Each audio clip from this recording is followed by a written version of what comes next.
Howdy all, we are the Bristol Dollar, all the way from New Zealand, small town called Christchurch, and we are here, come to you today on a little tour around your lovely state of Texas.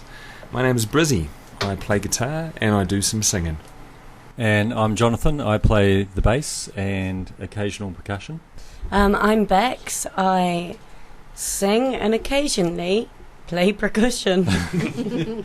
Tambourine, that's the other one. I'm John, I'm playing percussion and occasionally I play in time.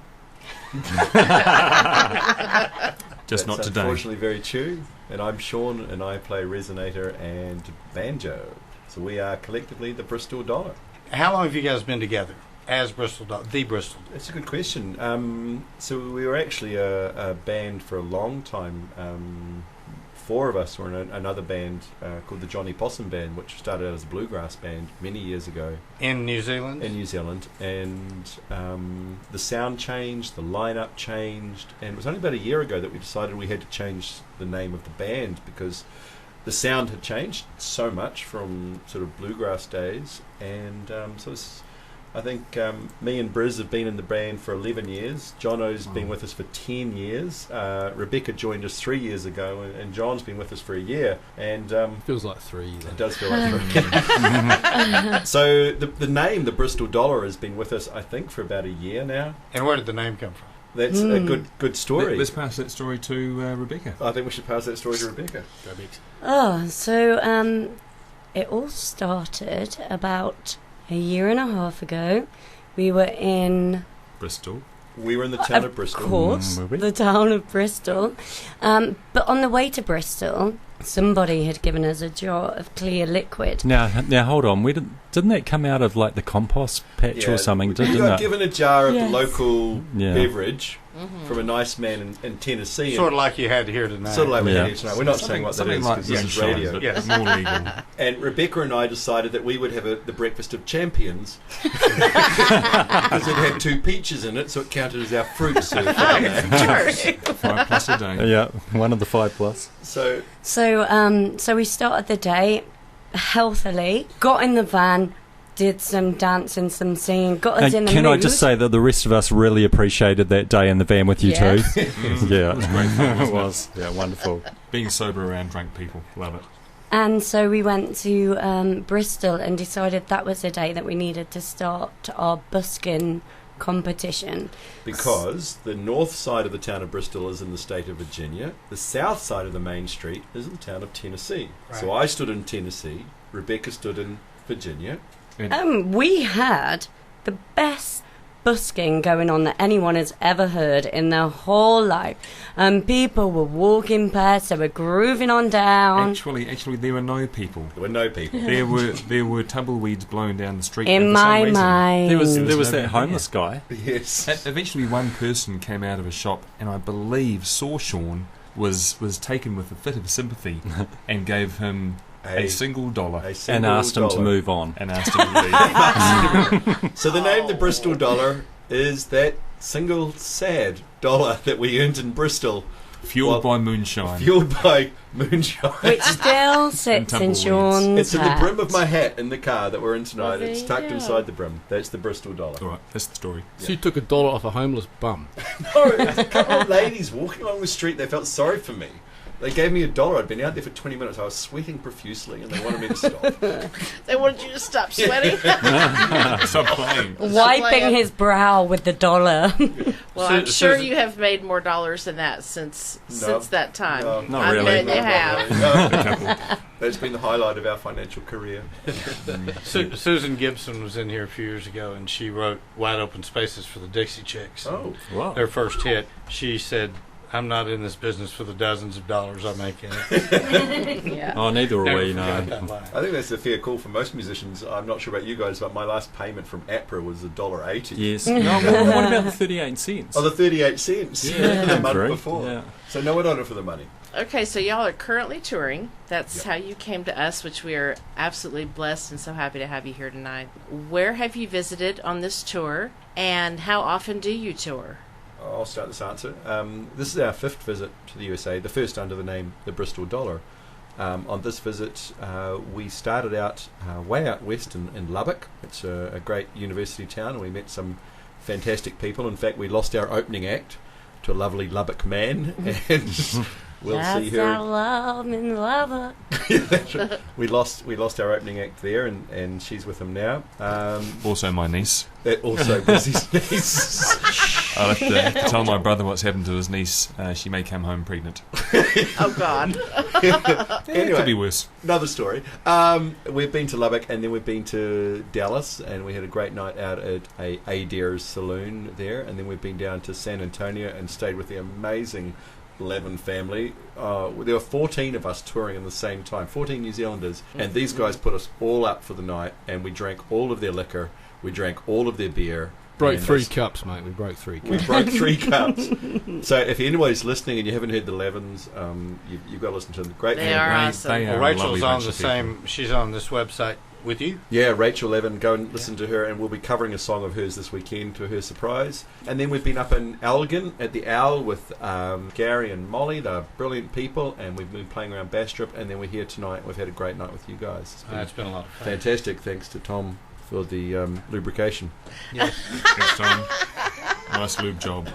So let's we'll start with John back on percussion. Tell us about where you were born and raised, and what got you into music, and what got you into this particular. Okay, well, I'm actually a Pom. I was born in England, in a place called Stockport near Manchester. All right. Like her, well, she wasn't. No, she's a Pom as well. I came over when I was 5, and I don't know. I was mucking around in my 20s and thought music must be an easy way to make money. And I started playing a bit of guitar and a bit of bass, and then I found the drums, and I loved the drums, and here I am. Like I said, you like to hit things with I sticks. just love hitting stuff. But to be fair, John has contributed the most songs to the new album, so he's quite the talented songwriter as well. Do all of you write, or is it just certain ones of you? Oh, we tend to. We have seeded ideas, mainly. We have seeded ideas within the band. We bring them to the band, and then everybody contributes to the writing.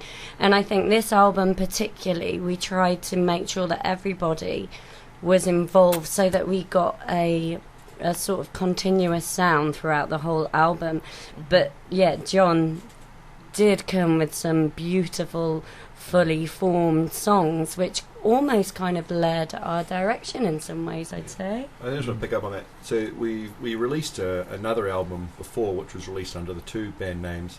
But the one thing we noticed about the last album, Love and Truth, is if you listen carefully to it, you can really hear the different songwriters really clearly on that album. Uh-huh. And I think we were determined with this album not to do that. So as Rebecca said, Be a little bit more homogenous. Yeah. yeah, it was to bring either an idea or a fully formed song, but make sure that the band created the final version. I think one of the things in songwriting that sort of pops out quite often is if people write a song in isolation from everybody else, you can sound a little bit contrived, and you can write the same thing over and over again in a different form. And one of the nice ways of actually finding a different path to your first idea is to take your idea to a bunch of people who chop it up, chew it up, and they spit it out in a different form. And sometimes you don't like it, and sometimes you don't like it, and then after a bit you think, yeah, that's pretty good. Yeah, I'll go with that. And sometimes you ban the band from ever playing that song again. We understand. Sometimes songs get Helen and banned. I have songs that we can't play. Yeah, we do. sometimes. So I want to hear about your background. Give us a little info on you. Do you want the long story? Or? Where are you from? Where were you Jonathan born and we're raised, and talking what to. got you into music? Okay, I was born in Christchurch, New Zealand, and that's where I've been living ever since. I got into music because actually my parents took me to like a talent show that was hosted by this guy, Selwyn Toogood. Woohoo! It's Yeah. in the bag! Yeah, no, it wasn't that. It wasn't that. It was some sort of talent show when I was really young, and there was a kid playing the trumpet, and I just thought, oh, that's really cool. And I think I was about sort of like, I don't know, 7 or something, 8 or something like that. And so I ended up learning the cornet, and Cornetto. no, cornet. Sorry. Not the cornetto. and played in a brass band for a couple of years and ended up on the tenor horn because I didn't practice enough. And my dad used to play the guitar at like family barbecues and that sort of thing, and I just kind of got interested in the guitar through that. And What brought you to the bass? everyone else was already playing instruments in the band. So That's really bass true. player. That's all right. That's a really Well, so true. you got another guitar player when you need him. Yeah, we do, and if we play our full set, Jono and Briz actually swap instruments. So Jono or Jonathan goes on to guitar and Briz goes on to bass. They also swap Well, shirts and underpants. Brian, okay, go ahead. I have a question as far as lyrically. I understand where y'all collaborate and write. Where do the melodies come from, or who's the strongest on finding the melody for those lyrics? The initial seeded idea comes from a single person, and generally that person is the one who has also developed the lyrics and the melody as well. So I think between myself, Rebecca and Johnny on the drums, we've kind of picked the melody before the song becomes too fully formed, and as the song sort of forms into something a little larger with everybody's input, you sometimes come back to those your own melody and you reform it to fit the new shape of the song. Right. I think we've done better though just on this CD, because I mentioned before about the last CD. In my opinion, you could really hear the different songwriters and their melodies. Right. And I think we've done a lot better on this CD with not mitigating but just making more consistency among the melodies. Blends in it a Blending bit more more. melody. Where it yeah. flows, Yeah. the flow. Yeah. That's important to a producer. Yeah. You And know, you can as still well. hear the different songwriters on this CD. Right. Yeah. Definitely. You can definitely hear Briz's songs. But you want it to have a flow. Yeah. The order of the a songs little on more the CDs is consistency. important as the Yeah. songs, So, okay, Brian, what about you? Tell us about your background. Got you into this. I come from a family that has no musical direction at all, so I'm not sure where I popped out.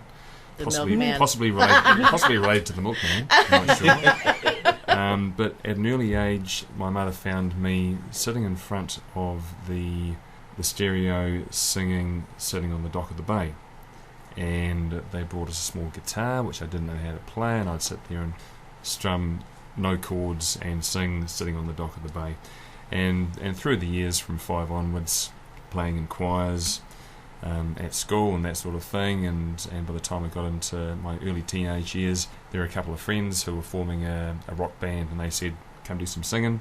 I said, that sounds pretty cool, sounds like the in thing to do, and that went on, and played in probably 2 or 3 rock and roll bands, bit of pop, bit of indie pop, and then many years on, had a call from Sean one day, and Sean said, Brian, I've been out of work. Well, I'm employed, but they're not getting me to do any work at the moment, and I've had about a month to practice the banjo, and I've become pretty good. And I think we should form a bluegrass band. And I said, well, yeah, really, no, not really. And eventually he came and picked me up, hog-tied me and put tape across my mouth and carried me off to his place. We had a jam session, and we played some bluegrass and a bit of Americana stuff, and I said, actually, I quite like it. Yeah. The thing that I'd kind of missed from all the previous bands was the nice vocal harmonies, and the things that I find that I really enjoy out of this band is the nice vocal harmonies. Mm-hmm. Bluegrass to me is one of those forms that's kind of off in its own little corner, but it's a defined corner. Oh, it's beautiful. And so I feel like the influence on you I can hear. It's the ultimate form of music for a rhythm guitar player, though. It really is, because the rhythm guitar drives And that harmony form. as well. Harmonies as Yeah. well, that's right. So Even you- if they're not on key. I mean, y'all were on key, Yeah. but a lot of the bluegrass acts They are go not. there. A lot of them sing so flat, it's not even funny, but I think it's just expected. Yeah. And at the moment, we run a really strong 2-part harmony, but in the past, we've run a good 3 or 4-part harmony, and Brizzy's been the musical director for the band for many years. And Yeah. so what you're hearing is sort of... That's who I'm calling Brian, guys. Brian. Oh, sorry, That's Brian. okay. Yeah, Brian. That's okay. or Just Briz, want to not get yeah. confused. Yeah, so I think our history of 10 years, or probably 8 or...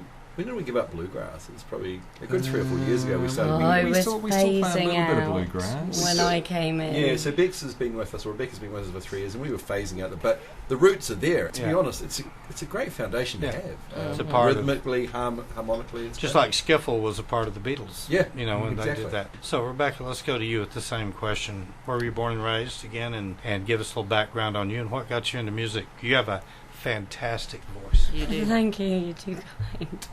So I was born in Mansfield, not in Texas. But I do want to go there and see how it compares. It's to only a few where- miles from here. That's I right. know. So it's a very small, old coal mining town in the middle of England. In England? And I've moved to New Zealand subsequently, and we've been there nearly 4.5 years. But I was born in Mansfield, and this is a run-down town that doesn't really have a lot going for it, or didn't when I was a kid. And I've always loved singing. I remember recording...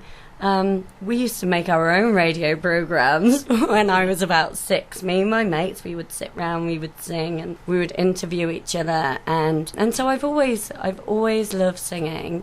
And as a result, we joined the church choir, and we loved it. We used to get 50p, which is probably about 70 cents for singing in the church choir, and that was a lot of money. You know how many sweets you could buy with that. And it's money you didn't have. Indeed, like as an 8-year-old, that is brilliant.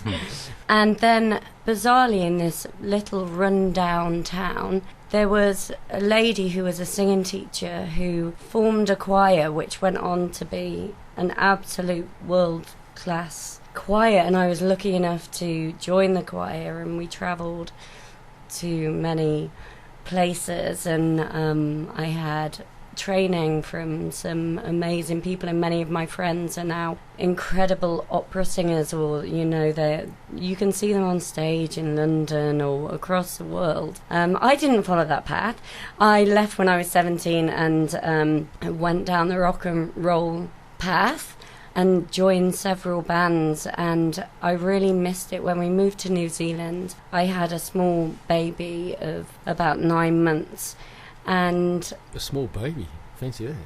a small baby, yeah. Not a large one.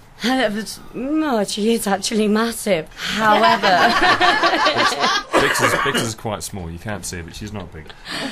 yeah. And so I knew that we were moving to Christchurch, and I had a look on a folk website and found a band that were looking for a singer. And I just emailed Briz and said, I used to sing.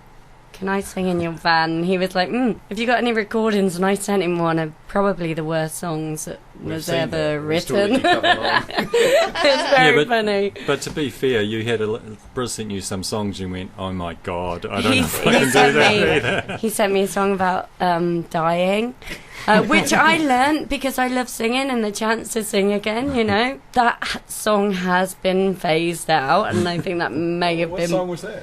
Kiss me, mother, kiss your darling. Great song. It is probably quite beautiful, but I found it quite sad. And they accepted me, and our first gig together, I moved to Christchurch on the Sunday. We had a practice on the Monday, and our gig was the following Sunday. And after that, they accepted me, which is quite incredible. And Sean, let's take that question to you. I'm actually listening to Jonathan there. I was quite the same. I took a musical aptitude test at the age of 5, and apparently I could tell the difference between a high note and a low note, which apparently Briz thinks I can't now. The jury is out. The jury is out, and I started on trumpet. So Jono, that's something we actually have in common. So I played in a jazz band trumpet for many years. Brass section. Brass section, that's right. But the funny thing for me is music is something that I find absolutely essential to my daily life. And it's funny because I often ask people if there's any musicians in a room that I'm in, and I'm always surprised when like 1% put up their hands, because for me music is something I do every day. So I did, much like Jonathan, I did the school brass band and brass bands on trumpet. I never made it past second trumpet though. I was never good enough to be first trumpet. And then I actually didn't get my first guitar till the age of 21. As Brizzy O'Brien said, about 11 years ago, I'd been playing in covers bands, really loud rock covers bands, for quite a few years, and I was tired of going home at night, early in the morning, with my ears ringing. And at that time in New Zealand, you could smoke in bars, and you'd wake up in the morning, you'd stink, and your ears would be ringing. Been there, done that. Yeah, that's why I quit playing. Yeah. I love that shit. So I woke up and just said, look, I love music, love it to bits. It's part of my life, and I just can't do this electrified, really loud stuff anymore. And thought we'd do this acoustic route. So it's been 11 years with Briz and 10 years with Jonathan and that. And so for me, music's part of the air that I breathe. I'm not the most talented in the band, but I'm the most persistent in the band. He was the first one here, guys. I was the first one here tonight. He also has the loudest voice, and I'm so sad that we didn't do any of Sean's songs. Any of my songs. Yeah. Well, why don't we do an a cappella song right now? Y'all just Serious? Oh, we have one of those. You may have to tune down Sean's mic. Oh, screw it. Do it. Should we do it? Yeah, let's do it. But just back away from the mic. Yeah, if you got the desk running, you need to turn this down. Okay, we're going to do it. Back away from that Step sucker. back from the mic a little bit, yeah. Oh, boys, is you right? We ride. I done got right. And all I hate about lightning track is these old boys about to bust my back. Oh, boys, can't you lightning track like a whole boys? Can't you lightning track like a whole boys? Can't you lightning track like a see how he's gonna lightning track? The Mary and the baby were sitting in the shade, thinking of the money that I ain't paid. Oh, yeah. The Mary and Martha, Luke and John, well, all of them disciples said they dead and gone now. Oh, boys, can't you lightning track like a whole boys? Can't you lightning track like a whole boys? Can't you lightning track like a see how he's gonna lightning track? Now Moses stood on the Red Sea shore, batting at the waves with a 2x4. And if I could, I surely would. Yeah. I'm standing on the rock that Moses stood. Now, oh boys, can't you lightning track like a whole boys? Can't you lightning track like a whole boys? Can't you lightning track like a see how he's gonna lightning track? Down in the heart of the love field, well, angels were working on my chariot wheel. I told my Lord I wasn't ready to go. Send me back down way below. Now, oh boys, can't you lightning track like a whole boys? Can't you lightning track like a whole boys? Can't you lightning track like a see how he's gonna lightning track? Oh boys, is you right? We're right. I done got right. And all I hate about lightning track is these old boys who about to bust my face. Yeah. Boom. So I gotta say one thing: if you didn't play the trumpet well, it wasn't because you didn't have any air. That's right. Good voice. Yeah, thank you. That was fun, guys. I want to ask you guys a real important question for us. Will you come back and do a feature house concert with us next year? Who's paying the airline fee? If y'all are coming back over, I'll give you a Saturday night, and I'll. The answer to that is yes, it'll be Randy. worth it. 100%, without a doubt, we'll be back in 2017 for a Saturday night concert with you. Okay. Yay. Y'all tell me when you're going to be here early, and we'll book it early. Yep. Because I think our audience, don't you think, Tom, our audience would love them? Absolutely. Yeah. We could probably find places for them to stay. Yeah. And yeah, Tom, we will can- you we bring can those make sure pink y'all pigs of get yours them. along? That's a good question. You got places for us to stay? We are coming back. Well, Well, by what- then I'll be able to put up a few because we normally have 3 extra bedrooms, but we've had 2 sons going through moves right now, and so we've incorporated their stuff, and then one of them just moved, so we'll have more room next time. I might just have We to can take my definitely put wife you- and 3 kids because Yeah. they don't want to miss out the second time round. Yeah. Yeah, so And my we're on neighbours. tour, and Brian's got his wife, Sue, with him. She's our road manager on tour. Woo! But everybody else has wives and partners or soon-to-be grandfathers. That's me. Yay! Yeah. Woo! The rest of the band didn't know about this, but I've got twins on the way as well. Twins! Oh wow! Congratulations. So we have family all back in New Zealand, so we have to do that negotiation of Sure. we're musicians, we love what we do, but we've got to do that whole negotiation with let us go and Figure out when you're coming. yeah. Somebody contact me. We'll make it work. Yeah, done. Fabulous. Because I want you back. I want you back. Would you guys do me a big favor, the people that are in this room, and give them one big round of applause for their efforts tonight? Yes. Thank you very much. Yeah, and we're going to return the favour because I've got to be honest. We come from a land far away, and we come to Texas. And I'm going to be honest with you. The people in Texas are probably the friendliest people we've ever come across, which is amazing. But Randy, we want to thank you because you took us at face value. You took us by email communication, and you put on. This is an amazing venue. I've got to say, I walked here tonight, and I thought, well, what's this going to be like? You have probably one of the best venues that we've ever seen. So, from the band, a round of applause. So, thank you very much. Thank you so much. And wait until you come back to do the concert when it's completely full and alive. You will be amazed. Yeah. You will. It's a symbiotic relationship. Yeah, and that's what we love. Developed. So. Again, thank you so much for spending your evening with us. It's been an absolute joy. No, thank you guys. Look forward to the thank future. you. I want to thank our studio audience for being here this evening. A lot of them have come a very long way. Yes. Also wanted to thank Gene and Barbara, our photographers, for the great pictures you're going to have of y'all. To Reno, our engineer, for the work that he does. To Randy, without you, it wouldn't be possible.